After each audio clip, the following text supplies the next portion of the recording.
శ్రీ గురుభ్యో నమ. హరి ఓం. శ్రీ గురు గణేశ శారదాంబాయే నమో నమ. శ్రీ మహాగణాధిపతయే నమ. శ్రీ మహాసరస్వత్యై నమ. అందరికీ నమస్కారం. మన వేద సంపద ఛానల్కి స్వాగతం, సుస్వాగతం. ఈరోజు హంసల రాయబారం అనే శీర్షికతో కథను తెలియజేస్తున్నాను. అందరూ విని సంతోషించి ఆదరిస్తారని చెప్పి మరీ కోరుతూ ఉన్నాను. దేవేంద్రుడు, అగ్నిదేవుడు, యముడు, వరుణదేవుడు, నలదమయంతుల వివాహ మహోత్సవం పూర్తయిన తర్వాత దేవలోకానికి బయలుదేరి వెళుతున్నారు. ద్వాపరుడు, కలిపురుషుడు ఆకాశం నుండి భూలోకానికి వస్తున్నారు. దేవేంద్రుడు కలిపురుషుడితో, ద్వాపరునితో కలిసి ఎక్కడికి వెళుతున్నావు అని అడిగాడు. అప్పుడు కలిపురుషుడు, నా మనసంతా దమయంతి యందు లగ్నమై ఉంది అన్నాడు. స్వయంవరంలో దమయంతిని పొందుడికి వెళుతున్నాను అని చెప్పాడు. దేవేంద్రుడు పెద్దగా నవ్వుతూ, దమయంతి స్వయంవరం పూర్తి అయింది.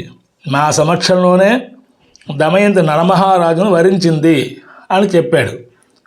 దేవేంద్రుడు చెప్పిన వెంటనే కలిపురుషుడు ఆగ్రహంతో రగిలిపోయాడు.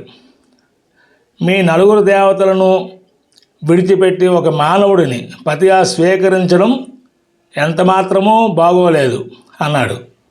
దేవేంద్రుడు, మా అందరి అనుమతితోనే దమయంతిని నలమహారాజుని స్వీకరించింది. వారిద్దరికీ దగ్గర ఉండి వివాహం జరిపించాము అని చెప్పాడు. నలమహారాజు సకల వేద ధర్మాలు తెలిసినవాడు. ధర్మ మార్గంలో ప్రవర్తిస్తాడు. 4 వేదాలు అధ్యయనం చేస్తాడు. నలమహారాజు చేసిన యజ్ఞయాగాది క్రతువులలో దేవతలు ఎంతో సంతృప్తి పడతారు. అహింస, ధర్మం, సత్యం, శాంతం, ధైర్యం, జ్ఞానం, తపస్సులతో నిష్ట కలిగినవాడు. ఇటువంటి వ్యక్తితో ఎవరైనా స్నేహాన్ని కోరుకుంటారు.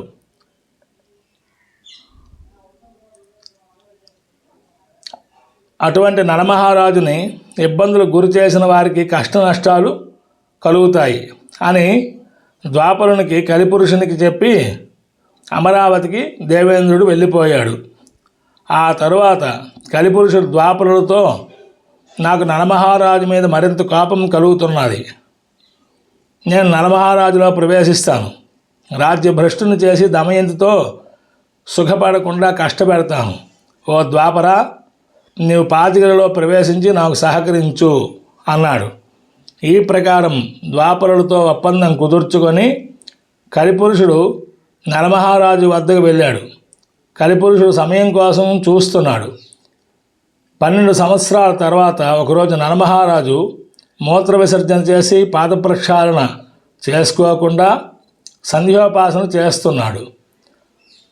ఆ సమయంలో కలిపురుషుడు నలమహారాజులో ప్రవేశించాడు. కలిపురుషుడు నలమహారాజు సోదరుడైన పుష్కరుని వద్దకు వెళ్ళి, పాచికలాటలు ఆడినట్లయితే నీకు జైలు లభిస్తుంది. అంతేకాకుండా ఈ రాజ్యం, ఈ సంపదలు నీ వశం అవుతాయి అని బోధించాడు. పుష్కరుడు పాచికలాటలో నిష్ణాతుడైన నలమహారాజును పాచికలాటకు పదే సార్లు ఆహ్వానించాడు. కానీ నలమహారాజు తిరస్కరించాడు. మరలా ఆహ్వానించడంతో పాచికలాటకు సిద్ధమయ్యాడు నలమహారాజు.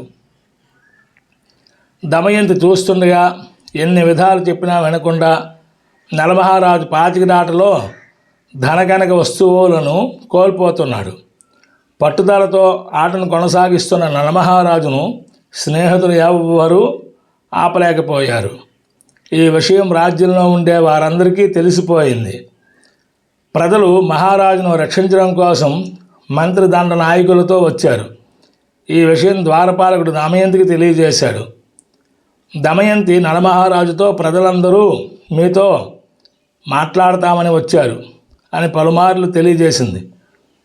దమయంతి చెప్పిన మాటలు వినిపించుకోకుండా ఆటలో నిమగ్నమై ఉన్న మహారాజును చూసి ప్రజలంతా ఎవరెళ్ళకు వాళ్ళు వెళ్ళిపోయారు. అలా చాలా రోజులు పాచికలాటలో నలమహారాజు ఒక్కొక్కటిగా కోల్పోతున్నాడు. దమయంతి బాగా ఆలోచించి చెలికెత్తి బృహత్సేనతో మాట్లాడింది. మంత్రి పురోహితులతో మాట్లాడి వారి అనుమతి తీసుకొని నలమహారాజు రథసారథి వార్ష్ణేయుని తెప్పించింది.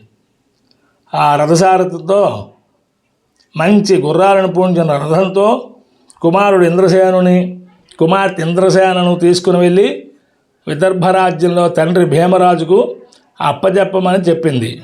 అంతేకాకుండా ఇక్కడ విషయాలన్నీ తెలియజేయమని ఆజ్ఞాపించింది. ఆ ప్రకారంగా రథసారథి విదర్భరాజ్యం చేరుకుని పిల్లలను భీమ మహారాజుకు అప్పజెప్పి అక్కడి నుండి బయలుదేరి అయోధ్యలో ఋతుపర్ణ మహారాజు వద్దకు వెళ్ళాడు. ఋతుపర్ణ మహారాజు కొలువులో ఉద్యోగంలో చేరాడు. స్వస్తి. తరువాయి భాగం 4వ శీర్షికలో. భారత్ మాతాకి జై.